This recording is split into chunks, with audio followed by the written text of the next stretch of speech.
ದೇವಶಯನಿ ಏಕಾದಶಿ, ಪ್ರಥಮ ಏಕಾದಶಿ, ಆಷಾಢ ಶುದ್ಧ ಏಕಾದಶಿ, ಪದ್ಮ ಏಕಾದಶಿ. ಒಂದು ಏಕಾದಶಿ ಅಂತಿಂತ ಏಕಾದಶಿ ಅಲ್ಲ, ನಮ್ಮ ಸಾಧನೆಗಳನ್ನು ಮಾಡೋದಕ್ಕೆ ಅತ್ಯಂತ ಶ್ರೇಷ್ಠವಾದಂತಹ ಕಾಲ ಇದು. ನಮ್ಮ ಸಾಧನೆಗಳನ್ನು ಮಾಡೋದಕ್ಕೆ ಭಗವಂತನ ಅನುಗ್ರಹವನ್ನು ಪಡ್ಕೊಳ್ಳೋದಕ್ಕೋಸ್ಕರ ವಿಧವಾದಂತಹ ಸೇವೆಗಳು, ವ್ರತಗಳು ಮಾಡೋದು ತುಂಬಾ ಶ್ರೇಷ್ಠವಾದದ್ದು. ಅತ್ಯಂತ ಪುಣ್ಯ ನಮಗೆ ಲಭಿಸುತ್ತೆ ಅಂತ ಹೇಳ್ತಾರೆ. ಭಗವಂತನನ್ನು ನಾವು ಭಕ್ತವತ್ಸಲ ಅಂತ ಯಾಕೆ ಕರಿತೀವಿ, ಇದೆಲ್ಲ ಮಾಹಿತಿ ಇವತ್ತಿನ ವಿಡಿಯೋದಲ್ಲಿ ನಾನು ನಿಮಗೆ ತಿಳಿಸ್ಕೊಡ್ತಾ ಇದ್ದೀನಿ.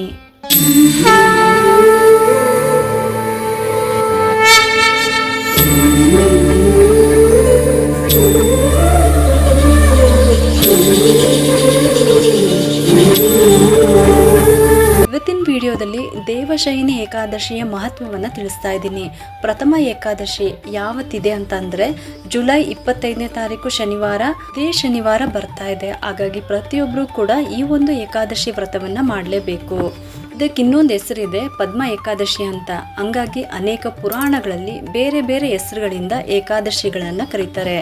ಇದೇ ಚಾತುರ್ಮಾಸದಲ್ಲಿ ಪ್ರಥಮವಾಗಿ ಆಗುವಂಥ ಏಕಾದಶಿ ಆಷಾಢ ಶುದ್ಧ ಏಕಾದಶಿ, ಪ್ರಥಮ ಏಕಾದಶಿ ಅಂತಲೂ ಕೂಡ ಕರೀತಾರೆ. ಮೊದಲನೇದಾಗಿ ಭವಿಷ್ಯತ್ ಪುರಾಣ ಏನೇನು ತಿಳಿಸುತ್ತೆ ಈ ಏಕಾದಶಿ ಬಗ್ಗೆ ಅಂತ ಅಂದರೆ, ಹಾಗೆ ಪದ್ಮ ಪುರಾಣದಲ್ಲಿ ಏನೆಲ್ಲ ತಿಳಿಸಲಾಗುತ್ತೆ ಅಂತಲೂ ಕೂಡ ತಿಳ್ಕೊಳ್ಳೋಣ. ಭವಿಷ್ಯತ್ ಪುರಾಣ ಏನು ಹೇಳುತ್ತೆ ಅಂತ ಅಂದರೆ, ಈ ಏಕಾದಶಿಗೆ ಒಬ್ಬ ರಾಜ, ಮಾಂಧಾತ ಅನ್ನುವಂಥ ರಾಜ ಇರ್ತಾನೆ. ಒಮ್ಮೆ ಬರಗಾಲ ಬರುತ್ತೆ.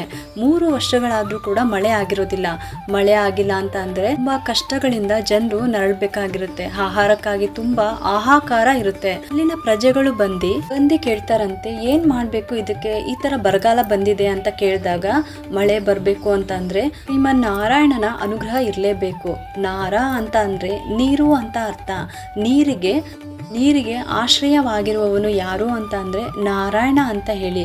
ಎಲ್ಲ ಪ್ರಜೆಗಳು ಯಾಕೆ ಮಳೆ ಬರ್ತಾ ಇಲ್ಲ ಅಂತ ಹೇಳಿ ಕೇಳಿದಾಗ, ನಾರಾಯಣನ ಅನುಗ್ರಹ ಯಾಕೆ ಆಗ್ತಾ ಇಲ್ಲ ಅಂತ ಹೇಳ್ಬಿಟ್ಟು ರಾಜನು ಸಹ ಯೋಚನೆ ಮಾಡ್ತಾರೆ, ನಾನು ಏನು ತಪ್ಪು ಮಾಡಿರಬೇಕು, ಹಂಗಾಗಿ ನನ್ನ ರಾಜ್ಯದಲ್ಲಿ ಇಂಥ ಕಷ್ಟ ಬಂದಿದೆಯಲ್ಲ ಅಂತ ಹೇಳ್ಬಿಟ್ಟು ಏನು ತಪ್ಪು ಮಾಡಿದ್ದೀನಿ ಅಂತ ಗೊತ್ತಾಗ್ತಾ ಇಲ್ವಲ್ಲ, ಆದರೂ ನಾನು ಅದಕ್ಕೆ ಪರಿಹಾರವನ್ನು ಕಂಡುಕೊಳ್ಳಲೇಬೇಕು ಅಂತ ಹೇಳ್ಬಿಟ್ಟು ದೇವ್ರಿಗೆ ನಮಸ್ಕಾರವನ್ನು ಮಾಡಿಬಿಟ್ಟು ಕಾಡಿಗೆ ಹೋಗ್ತಾನೆ. ಹಾಗೆ ಅವಾಗಿನ ಕಾಲದಲ್ಲೆಲ್ಲ ರಾಜರು ಕಾಡಿಗೆ ಹೋಗ್ತಾ ಇದ್ರು ಅಂತ ಅಂದ್ರೆ ಪರಿಹಾರವನ್ನ ಉಟ್ಕೊಳ್ಳೋದಿಕ್ಕೋಸ್ಕರ. ಅಂದ್ರೆ ಕಾಡಿನಲ್ಲಿ ಅಲ್ಲಿ ಆಶ್ರಯವನ್ನ ಮಾಡಿಕೊಂಡು ಮುನಿಗಳು ಇರ್ತಾ ಇದ್ರು. ಘೋರವಾದಂತಹ ತಪಸ್ಸನ್ನ ಮಾಡ್ಬಿಟ್ಟು ಭಗವಂತನನ್ನ ಉಳಿಸ್ಕೊಂಡಿರುವಂತ ಮುನಿಗಳು. ಅವರಿಂದ ಏನಾದ್ರೂ ರಾಜನಿಗೆ ಒಂದು ಉಪಾಯ, ಒಂದು ಪರಿಹಾರ ಅಂತ ಸಿಗ್ತಾ ಇತ್ತು. ಹಾಗಾಗಿ ಆಗಿನ ಕಾಲದಲ್ಲೆಲ್ಲ ರಾಜರೆಲ್ಲರೂ ಕೂಡ ಕಾಡಿಗೆ ಹೋಗ್ತಾ ಇದ್ರು ಪರಿಹಾರವನ್ನ ಉಟ್ಕೊಂಡು. ಈ ಒಂದು ಮಾದಾಂತ ರಾಜನು ಸಹ ಕಾಡಿಗೆ ಹೋಗ್ತಾನೆ. ಅಲ್ಲಿ ದಟ್ಟ ಕಾಡಿನಲ್ಲಿ ಅಂಗಿರಸನ ಆಶ್ರಮ ಸಿಗುತ್ತೆ. ಅದನ್ನ ನೋಡ್ಬಿಟ್ಟು ಅವನಿಗೆ ತುಂಬಾನೇ ಸಂತೋಷ ಆಗುತ್ತೆ. ಅಲ್ಲಿ ಆಶ್ರಯದಲ್ಲಿ ಮುನಿಗಳು ಸಹ ಇರ್ತಾರೆ. ಏನಾದ್ರೂ ಪರಿಹಾರ ಕೇಳ್ಕೊಳ್ಳೋಣ ಅಂತ ಹೇಳ್ಬಿಟ್ಟು ಮೊದಲು ಮುನಿಗಳನ್ನ ನೋಡಿದ ತಕ್ಷಣ ಅವ್ರಿಗೆ ನಮಸ್ಕಾರವನ್ನ ಮಾಡ್ತಾನೆ. ತನಗೆ ಬಂದಂತಹ ಕಷ್ಟವನ್ನ ಆ ಮುನಿಗಳ ಹತ್ರ ಹೇಳ್ಕೊಳ್ತಾನೆ. ಹೀಗಾಗಿನೇ ನನ್ನ ರಾಜ್ಯದಲ್ಲಿ ಮಳೆ ಬೆಳೆ ಏನೂ ಆಗ್ತಾ ಇಲ್ಲ, ಬರಗಾಲ ಬಂದಿದೆ, ಜನ ತುಂಬಾ ಆಹಾರಕ್ಕಾಗಿ ಹಾಹಾಕಾರ ಪಡ್ತಾ ಇದ್ದಾರೆ, ಏನ್ ಮಾಡ್ಬೇಕು ಅಂತ ಹೇಳಿ ಮಾದಾಂತ ರಾಜ ಕೇಳ್ಕೊಳ್ತಾನೆ. ಆಗ ಅಂಗಿರಸರು ಹೇಳ್ತಾರೆ, ನಿನ್ನ ರಾಜ್ಯದಲ್ಲಿ ಕ್ಷಾಮ ಬರೋದಕ್ಕೆ ಒಂದು ಕಾರಣ ಇದೆ. ಒಬ್ಬ ಶೂದ್ರ ತಪ್ಪಾಗಿ ತಪಸ್ಸನ್ನು ಮಾಡ್ತಾ ಇದ್ದಾನೆ. ಇಲ್ಲಿ ಯಾವುದೇ ಒಂದು ಜಾತಿ ನಿಂದನೆಯನ್ನ ಮಾಡ್ತಾ ಇಲ್ಲ. ಯಾರು ಕೂಡ ತಪ್ಪಾಗಿ ತಿಳ್ಕೊಳ್ಳೋದಿಕ್ಕೆ ಹೋಗ್ಬೇಡಿ. ಅಂದ್ರೆ ನಾವು ಯಾವುದೇ ಒಂದು ತಪಸ್ಸು, ಯಾವುದೇ ಒಂದು ಪೂಜೆ ಪುನಸ್ಕಾರ ವ್ರತಗಳನ್ನ ಆಚರಣೆಯನ್ನ ಮಾಡುವಾಗ ಒಬ್ರು ಸಲಹೆಯನ್ನ ಪಡ್ಕೊಂತೀವಿ ಅಲ್ವಾ, ಅದೇ ತರನೇ ಎಲ್ಲಾ ತಿಳಿದಂತ ಬುದ್ಧಿವಂತರು, ಪಂಡಿತರು ಒಂದು ಸಲಹೆಯ ಮೇಲೆ ನಾವು ತಪಸ್ ಮಾಡೋದೇ ಆಗಿರ್ಬೋದು, ಆಚಾರ ವಿಚಾರಗಳು, ಪೂಜೆಗಳನ್ನ ವ್ರತಗಳನ್ನ ಮಾಡ್ಬೇಕು ಅಂತ ಹೇಳ್ತಾರೆ.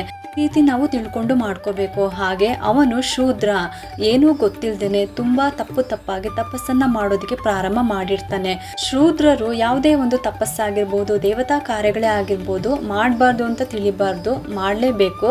ಆದ್ರೆ ಸಲಹೆಯನ್ನ ಪಡ್ಕೊಂಡು ರೀತಿ ನೀತಿಗಳನ್ನ ತಿಳ್ಕೊಂಡು ಪದ್ಧತಿಗಳನ್ನ ತಿಳ್ಕೊಂಡು ಬ್ರಾಹ್ಮಣರು ಮಾಡುವಂತ ತಪಸ್ಸಿನ ವಿಧಾನಗಳು, ವ್ರತಾಚರಣೆ ವಿಧಾನಗಳು ಬೇರೆ ಇರುತ್ತೆ. ಕ್ಷತ್ರಿಯರದ್ದೇ ಬೇರೆ ಇರುತ್ತೆ, ಹಾಗೇನೆ ಶೂದ್ರರದ್ದೇ ಬೇರೆ ಇರುತ್ತೆ. ಬೇರೆ ಬೇರೆ ಪ್ರಶಂಸೆಗೆ ಬೇರೆ ಬೇರೆ ರೀತಿಯಾಗಿ ತಪಸ್ಸು ಆಚರಣೆಗಳನ್ನ ಹೇಳಿರ್ತಾರೆ ಶಾಸ್ತ್ರದಲ್ಲಿ. ಅದನ್ನ ತಿಳ್ಕೊಂಡು ಅವರವರ ಆಚರಣೆಗಳನ್ನ ಅವರವರು ಮಾಡ್ಬೇಕಾಗುತ್ತೆ. ಹಾಗೆ ತುಂಬಾ ಜನ ಕೇಳ್ತಾ ಇರ್ತೀರಾ, ಈ ಮಾಸದಲ್ಲಿ ಈರುಳ್ಳಿ ಬೆಳ್ಳುಳ್ಳಿ ತಿನ್ಬಾರ್ದಾ, ಮಾಂಸಾಹಾರವನ್ನ ತಿನ್ಬಾರ್ದ ಅಂತ ಕೇಳ್ತಾ ಇರ್ತೀರಾ. ಕೆಲವೊಂದು ವ್ರತಾಚರಣೆಗಳನ್ನ ಮಾಡುವಾಗ ಮನೆಯವರೆಲ್ಲರೂ ಸಹ ಮಾಡಬಾರ್ದು. ಇನ್ನು ಹೊರಗಡೆಯಿಂದನೂ ಕೂಡ ತಿಂದು ಸಹ ಬರಬಾರ್ದು, ಹಾಗೆ ಮನೆಯಲ್ಲೂ ಕೂಡ ತಿನ್ನಬಾರ್ದು. ಹಾಗೆ ಶುದ್ಧವಾಗಿ ವ್ರತಾಚರಣೆಗಳನ್ನ ಮಾಡ್ಕೋಬೇಕು.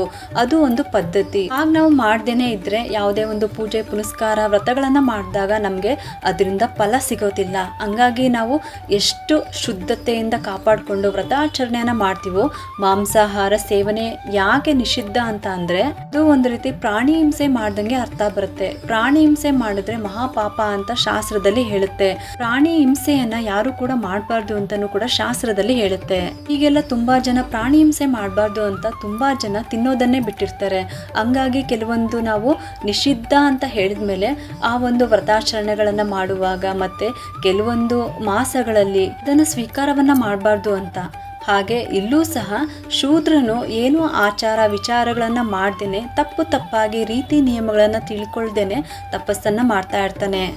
ಈ ಮಾದಾಂತ ರಾಜ್ಯದಲ್ಲಿ ಒಬ್ರು ತಪ್ಪು ಮಾಡಿದ್ರು ಕೂಡ ಇಡೀ ರಾಜ್ಯದ ಜನ ಕಷ್ಟಪಡ್ಬೇಕಾಗಿರುತ್ತೆ. ಹಾಗಿದೆ ಅಂತ ಹೇಳ್ಬಿಟ್ಟು ಇಲ್ಲಿ ಅಂಗೀರಸ ಋಷಿಯರು ಹೇಳ್ತಾ ಇದ್ದಾರೆ ಆತನಿಗೆ. ಹಂಗಾಗಿ ನಿಮ್ಮ ಒಂದು ರಾಜ್ಯದಲ್ಲಿ ಕ್ಷಾಮ ಬಂದಿದೆ ಅಂತ ತಿಳಿಸ್ತಾ ಇದ್ದಾರೆ. ಈ ರೀತಿ ತಪ್ಪಾಗಿ ಮಾಡೋದಕ್ಕೋಸ್ಕರನೇ ಜನರು ಕಷ್ಟಪಡ್ತಾ ಇದ್ದಾರೆ. ಮಳೆ ಬರ್ತಾ ಇಲ್ಲ, ಬೆಳೆ ಬೆಳೆಯೋದಿಕ್ಕೆ ಆಗ್ತಾ ಇಲ್ಲ ಅಂತ ಹೇಳ್ತಾರೆ. ಮತ್ತೆ ಏನ್ ಮಾಡ್ಬೇಕು ಇದಕ್ಕೆ ಅಂತ ಮಾದಾಂತ ಕೇಳಿದಾಗ ಋಷಿಗಳು ಹೇಳ್ತಾ ಇದ್ದಾರೆ, ಅವನನ್ನ ನೀನು ಶಿಕ್ಷಿಸಬೇಕು. ನೀನು ರಾಜನಾಗಿದ್ದೀಯ, ಹಂಗಾಗಿ ನಿನ್ನ ಪ್ರಜೆಗಳು ತಪ್ಪು ಮಾಡಿದಾಗ ಅವರಿಗೆ ಶಿಕ್ಷೆ ಕೊಡುವಂತ ಅಧಿಕಾರ ನಿನ್ಗೆ ಇರುತ್ತೆ. ಹಾಗಾಗಿ ಅವನನ್ನ ನೀನು ಶಿಕ್ಷಿಸಬೇಕು ಅಂತ ಋಷಿಗಳು ಹೇಳ್ತಾರೆ. ಆಗ ಮಾದಾಂತ ರಾಜ ಹೇಳ್ತಾನಂತೆ, ಇಲ್ಲ, ನನ್ಗೆ ಅಂತ ಕೆಲಸ ಮಾಡೋದಿಕ್ಕೆ ಆಗೋದಿಲ್ಲ, ಯಾರಿಗೂ ಶಿಕ್ಷೆ ಕೊಡೋದಿಕ್ಕೆ ನನ್ಗೆ ಆಗೋದಿಲ್ಲ, ಕಷ್ಟ ಆಗುತ್ತೆ. ಅದು ರಾಜ ಅಂಗೀರಸರಿಗೆ ಹೇಳ್ತಾರೆ. ಆವಾಗ ಋಷಿಗಳು ಹೇಳ್ತಾರೆ, ಹಾಗಾದ್ರೆ ಒಂದು ಕೆಲಸ ಮಾಡು, ಇವಾಗ ಬರುವಂತ ಆಷಾಢ ಶುದ್ಧ ಏಕಾದಶಿ ದೇವಶಯನಿ ಏಕಾದಶಿ ಅಂತ ಕರೆಯಲಾಗುತ್ತೆ, ಪದ್ಮ ಏಕಾದಶಿ ಅಂತಾನೂ ಕೂಡ ಕರೆಯಲಾಗುತ್ತೆ. ಇವಾಗ ಏಕಾದಶಿಯನ್ನ ನೀನು ಮತ್ತೆ ನಿನ್ನ ಪ್ರಜೆಗಳು ಎಲ್ಲರೂ ಸೇರಿ ಆಚರಣೆಯನ್ನ ಮಾಡಬೇಕು. ಬರೀ ನೀನ್ ಮಾತ್ರ ಆಚರಣೆ ಮಾಡಿದ್ರೆ ಅಲ್ಲ, ನಿನ್ನ ಪ್ರಜೆಗಳು ಸಹ ಏಕಾದಶಿ ವ್ರತವನ್ನ ಮಾಡಬೇಕು. ಹಾಗೆ ಮಾಡಿದ್ರೆ ಮಾತ್ರ ಈ ಕಷ್ಟಕ್ಕೆ ಪರಿಹಾರ ಸಿಗುತ್ತೆ. ದೇಶದಲ್ಲಿ ಒಳ್ಳೆ ಮಳೆ ಆದ್ರೆ ಬೆಳೆ ಬೆಳೀತಾರೆ, ಜೀವನ ಮಾಡೋದಿಕ್ಕೆ ಆಗುತ್ತೆ ಅಂತ ಋಷಿಗಳು ಹೇಳ್ತಾರೆ. ನಂತರ ಅಲ್ಲಿಂದ ರಾಜ ತನ್ನ ರಾಜ್ಯಕ್ಕೆ ಹಿಂತಿರುಗಿ ಬರ್ತಾನೆ. ಎಲ್ಲಾ ಪ್ರಜೆಗಳನ್ನ ಕರೆಸ್ಬಿಟ್ಟು ಹೀಗಾಗಿದೆ, ಋಷಿಗಳು ಹೀಗೆ ಹೇಳಿದ್ದಾರೆ, ಹಾಗಾಗಿ ನಾವೆಲ್ಲರೂ ಕೂಡ ಒಟ್ಟಿಗೆ ಸೇರ್ಬಿಟ್ಟು ಈ ಒಂದು ಆಷಾಢ ಶುದ್ಧ ಏಕಾದಶಿ ಪದ್ಮ ಏಕಾದಶಿಯನ್ನ ನಾವೆಲ್ಲರೂ ಕೂಡ ಭಕ್ತಿ ಶ್ರದ್ಧೆಯಿಂದ ಆಚರಣೆಯನ್ನ ಮಾಡ್ಕೋಬೇಕು ಅಂತ ಹೇಳಿ ಒಟ್ಟಿಗೆ ಅವರೆಲ್ಲರೂ ಕೂಡ ಸೇರ್ಬಿಟ್ಟು ಈ ಒಂದು ಪದ್ಮ ಏಕಾದಶಿಯನ್ನ ಆಚರಣೆಯನ್ನ ಮಾಡ್ತಾರೆ. ನಂತರ ಬೇಕಾದಷ್ಟು ಮಳೆಯಾಗಿ ಬೆಳೆಯಾಗಿ ಬೆಳ್ಕೊಂಡು ಆ ಜನ ಸುಖವಾಗಿ ಇರ್ತಾರೆ ಅಂತ ಹೇಳಿ ಈ ಒಂದು ಭವಿಷ್ಯೋತ್ ಪುರಾಣದಲ್ಲಿ ನಾವು ತಿಳ್ಕೊಳ್ಬಹುದು. ಹಾಗಾಗಿ ಏಕಾದಶಿ ಮಳೆಗಾಲದ ಪ್ರಾರಂಭದಲ್ಲಿ ಬರುತ್ತೆ. ಹಂಗಾಗಿ ಯಾರು ಭಕ್ತಿ ಶ್ರದ್ಧೆಗಳಿಂದ ಈ ಏಕಾದಶಿಯನ್ನ ಆಚರಣೆನ ಮಾಡ್ತಿರೋ ಅವರ ರಾಜ್ಯದಲ್ಲಿ ಒಳ್ಳೆ ಮಳೆ ಆಗುತ್ತೆ ಅಂತ ಹೇಳ್ಬಿಟ್ಟು ಭವಿಷ್ಯೋತ್ ಪುರಾಣದಲ್ಲಿ ತಿಳಿಸ್ತಾ ಇದ್ದಾರೆ. ಒಳ್ಳೆ ಮಳೆ ಆಗ್ಲಿ ಅಂತ ಹೇಳ್ಬಿಟ್ಟು ನಾವು ಸಹ ಭಗವಂತನಲ್ಲಿ ಪ್ರಾರ್ಥನೆಯನ್ನ ಮಾಡಿಕೊಂಡು ಈ ಒಂದು ಪ್ರಥಮ ಏಕಾದಶಿ ದೇವಶಯನಿ ಏಕಾದಶಿಯನ್ನ ಭಕ್ತಿಯಿಂದ ಆಚರಣೆಯನ್ನ ಮಾಡ್ಕೊಳ್ಳೋಣ. ಇನ್ನು ಪದ್ಮಪುರಾಣ ಏನ್ ಹೇಳುತ್ತೆ ಅಂತಾನು ಕೂಡ ತಿಳ್ಕೊಳ್ಳೋಣ. ಪದ್ಮಪುರಾಣ ತಿಳಿಸೋ ಹಾಗೆ ಭಗವಂತ ವಾಮನ ರೂಪಿಯಾಗಿ ಅವತಾರವನ್ನ ತಗೊಂಡ್ಬಿಟ್ಟು ಬಲಿಯ ಹತ್ರ ಬಂದ್ಬಿಟ್ಟು ದಾನವನ್ನ ಬೇಡ್ತಾರೆ. ಬಲಿ ಚಕ್ರವರ್ತಿ ದಾನವನ್ನ ಕೊಡೋದಿಕ್ಕೆ ಸಿದ್ಧನಾಗ್ತಾನೆ. 3 ಪಾದ ದಾನವನ್ನ ಬಲಿ ಚಕ್ರವರ್ತಿ ಭಗವಂತನಿಗೆ ವಾಮನ ರೂಪಿ ಭಗವಂತನಿಗೆ ದಾನವನ್ನ ಕೊಡೋದಿಕ್ಕೆ ಮುಂದಾಗ್ತಾನೆ. ನಂತರ ಪುಟ್ಟ ಬಾಲಕನಾಗಿರುವಂತಹ ವಾಮನ ರೂಪಿ ಪರಮಾತ್ಮ ಭಗವಂತ ತ್ರಿವಿಕ್ರಮನಾಗಿ ಬೆಳಿತಾನೆ. ಆ ಒಂದು ತ್ರಿವಿಕ್ರಮ ರೂಪಿ ಭಗವಂತನಾಗಿ ಬೆಳೆದು ಎಲ್ಲಾ ಕಡೆ ವ್ಯಾಪಿಸುತ್ತಾನೆ ಭಗವಂತ. ಅಂತ ಭಗವಂತ ಕ್ಷೀರಸಾಗರದಲ್ಲಿ ಅಂದ್ರೆ ಹಾಲಿನ ಸಮುದ್ರದೆಡೆ ಮಲಗಿದಂತಹ ಭಗವಂತ ತಾನು ಕಣ್ಣನ್ನ ಮುಚ್ಚಿ ನಿದ್ರೆಗೆ ಜಾರುತ್ತಾನೆ ಅಂತ ಹೇಳಲಾಗುತ್ತೆ. ಈ ಒಂದು ದೇವಶಯನಿ ಏಕಾದಶಿ ಅಂತ ಕಾರ್ತಿಕ ಶುದ್ಧ ಏಕಾದಶಿಯವರೆಗೂ ಸಹ ಭಗವಂತ ನಿದ್ರೆಯಲ್ಲಿ ಇರ್ತಾರೆ. ಹಾಗಾಗಿ ಭಗವಂತನನ್ನ ಈ ಒಂದು ಚಾತುರ್ಮಾಸದಲ್ಲಿ ಭಗವಂತನ ಆರಾಧನೆ, ಸೇವೆ, ಪೂಜೆ, ದಾನ, ವ್ರತಗಳು ಇದೆಲ್ಲ ಯಥೇಚ್ಛವಾಗಿ ಜನರು ಮಾಡ್ತಾರೆ ಭಗವಂತನ ಆಶೀರ್ವಾದ ಪಡೆಯೋದಿಕ್ಕಾಗಿ. ಭಗವಂತ ಮಲಗ್ತಾನೆ ಅಂತ ಅಂದ್ರೆ ನಿದ್ರೆಗೆ ಹೋಗಿರ್ತಾರೆ ಅಂತ ಅಲ್ಲ, ನಾವು ಅದನ್ನ ತಪ್ಪು ತಿಳಿಬಾರ್ದು. ದಕ್ಷಿಣಾಯಣ ಅಂತ ಅಂದ್ರೆ ದೇವತೆಗಳಿಗೆ ರಾತ್ರಿ ಹೊತ್ತು, ದೇವತೆಗಳಿಗೆ ರಾತ್ರಿ ಆದ ಕಾರಣ ಭಗವಂತ ಕಣ್ಮುಚ್ಚಿದಾನೆ ಅಂತ ಹೇಳ್ತಾರೆ. ಅಂದ್ರೆ ದೇವತೆಗಳು ಮಲಗಬೇಕು ಅಂದ್ರೆ ಭಗವಂತನ ಅನುಗ್ರಹ ಬೇಕೇ ಬೇಕು. ನಾವು ಸಹ ಮಲಗಬೇಕು ಅಂತಂದ್ರೆ ಆ ಭಗವಂತನ ಅನುಗ್ರಹ ಬೇಕೇ ಬೇಕು. ಮಲಗಿರೋರು ಹೇಳ್ಬೇಕು ಅಂದ್ರೂ ಸಹ ಭಗವಂತನ ಅನುಗ್ರಹ ಬೇಕೇ ಬೇಕು. ಒಂದು ಹುಲ್ಕಡ್ಡಿ ಕೂಡ ಆ ಭಗವಂತನ ಅನುಗ್ರಹ ಇಲ್ಲದೆ ಅಲ್ಗಾಡೋದೇ ಇಲ್ಲ. ಹಾಗಿದ್ದಾಗ ಇನ್ನು ದೇವತೆಗಳು ರಾತ್ರಿಯ ಸಮಯ ದೇವತೆಗಳಿಗೆ ಅವ್ರಿಗೆ ಮಲಗಬೇಕು ಅಂದರೆ ಭಗವಂತ ಮಲಗಬೇಕು, ಹಂಗಾಗಿ ಭಗವಂತ ಕಣ್ಣು ಮುಚ್ಚಿದ ಹಾಗೆ ನಟನೆಯನ್ನು ಮಾಡ್ತಾ ಇರ್ತಾರೆ ಅಂತ ಹೇಳ್ತಾರೆ. ಹಾಗಾಗಿ ಇದನ್ನು ದೇವಶಯನಿ ಏಕಾದಶಿ, ಶಯನಿ ಏಕಾದಶಿ ಅಂತಲೂ ಕೂಡ ಕರೆಯಲಾಗುತ್ತೆ. ಜಗತ್ತಿನ ಉದ್ಧಾರಕ್ಕಾಗಿ ಭಗವಂತ ಮಲಗ್ತಾನೆ ಅಂತ ಹೇಳಲಾಗುತ್ತೆ. ಹಾಗಾಗಿ ಸಾಧನೆಗಳನ್ನು ಮಾಡೋದಕ್ಕೆ ಅತ್ಯಂತ ಶ್ರೇಷ್ಠವಾದಂತಹ ಕಾಲ ಇದು ಅಂತ ಹೇಳಲಾಗುತ್ತೆ. ಭಗವಂತನ ಅನುಗ್ರಹವನ್ನು ಪಡೆಯೋದಕ್ಕೆ ವಿಧ ವಿಧವಾದಂತಹ ಸೇವೆಗಳು, ವ್ರತಗಳು ಮಾಡೋದು ತುಂಬಾನೇ ಶ್ರೇಷ್ಠವಾದದ್ದು. ಅತ್ಯಂತ ಪುಣ್ಯ ನಮಗೆ ಲಭಿಸುತ್ತೆ ಅಂತ ಹೇಳ್ತಾರೆ ಅಂತ ನಮಗೆ ಪುರಾಣದಲ್ಲಿ ತಿಳಿಸ್ಕೊಡಲಾಗುತ್ತೆ. ಹೀಗೆ 4 ತಿಂಗಳು ನಿದ್ರಾವಸ್ಥೆಯಲ್ಲಿ ಕಣ್ಣು ಮುಚ್ಕೊಂಡು ಕ್ಷೀರಸಾಗರದಲ್ಲಿ ಮಲಗಿದಂಥ ಭಗವಂತ ನಾವು ಮಾಡುವಂಥ ಪೂಜೆ, ಸೇವೆ, ವ್ರತಗಳು, ದಾನ ಇದೆಲ್ಲನೂ ಕೂಡ ಆ ಭಗವಂತ ಸ್ವೀಕಾರವನ್ನು ಮಾಡಿಬಿಟ್ಟು ನಮಗೆ ಅನುಗ್ರಹವನ್ನು ಮಾಡ್ತಾರೆ ಅಂತ ಹೇಳ್ಬಿಟ್ಟು ಎಲ್ಲರೂ ಸಹ ಈ ಒಂದು 4 ತಿಂಗಳಲ್ಲಿ ನಿಮ್ಮ ಕೈಯಲ್ಲಾದಂತಹ ಸೇವೆಯನ್ನು ಭಗವಂತನಿಗೆ ಸಲ್ಲಿಸಬೇಕು. ಭಗವಂತನ ಅನುಗ್ರಹವನ್ನು ಪಡೀರಿ ಅಂತ ಹೇಳ್ತಾ ಇಂಥ ಏಕಾದಶಿಯನ್ನು ನಾಡ್ದು ಶನಿವಾರ ಇದೇ 25ನೇ ತಾರೀಕು ಆಚರಣೆಯನ್ನು ಮಾಡ್ತಾ ಇದ್ದೀವಿ. ಒಂದೊಂದು ತಿಂಗಳು ಒಂದೊಂದು ಭಗವತ್ ರೂಪಗಳನ್ನ ಚಿಂತನೆಯನ್ನ ಮಾಡ್ತಾ ನಾವು ಭಗವಂತನ ಸೇವೆಯನ್ನ ಮಾಡಬೇಕಾಗುತ್ತೆ. ಈ ಒಂದು ಆಷಾಢ ಮಾಸದಲ್ಲಿ ವಾಮನನಾಗಿ ಭಗವಂತ ಪೂಜೆಯನ್ನು ಸ್ವೀಕಾರ ಮಾಡ್ತಾರೆ. ಒಂದೊಂದು ತಿಂಗಳು ಒಂದೊಂದು ರೂಪವನ್ನು ತಾಳ್ತಾರೆ. ಒಡೆಯನಾಗಿ ನಿಯಂತ್ರಣವನ್ನು ಮಾಡ್ತಾರೆ ಭಗವಂತ. ಅದಕ್ಕಾಗಿ ಭಗವಂತನನ್ನು ನಾವು ಭಕ್ತವತ್ಸಲ ಅಂತ ಕರಿತೀವಿ. ಭಕ್ತರನ್ನ ಸಲಹುವಂತಹ ಭಗವಂತ ಅಂತ. ಯಾರು ಭಗವಂತನನ್ನ ಭಕ್ತಿಯಿಂದ ಭಕ್ತವತ್ಸಲ ಅಂತ ಕರೀತಾರೆ ಅವರನ್ನ ಭಗವಂತ ತುಂಬ ಪ್ರೀತಿ ಮಾಡ್ತಾನಂತೆ. ಹಾಗೆ ಎಲ್ಲರೂ ಸಹ ನಾವು ಭಗವಂತನನ್ನ ಭಕ್ತವತ್ಸಲ ಅಂತ ಕರೆಯೋಣ. ಹಾಗೇನೆ ಎಲ್ಲರೂ ಭಕ್ತಿಯಿಂದ ಈ ಒಂದು ದೇವಶಯನಿ ಏಕಾದಶಿಯನ್ನ ಆಚರಣೆನ ಮಾಡಿ ಪ್ರಥಮ ಏಕಾದಶಿಯನ್ನು ಆಚರಣೆನ ಮಾಡಬೇಕಾಗುತ್ತೆ. ಹಾಗೆ ಈ ಒಂದು ಚಾತುರ್ಮಾಸದಲ್ಲಿ ನಮ್ಮ ಕೈಯಲ್ಲಾದಂತಹ ಸೇವೆಯನ್ನು ಭಗವಂತನ ಪಾದಗಳಿಗೆ ಅರ್ಪಣೆಯನ್ನು ಮಾಡೋಣ.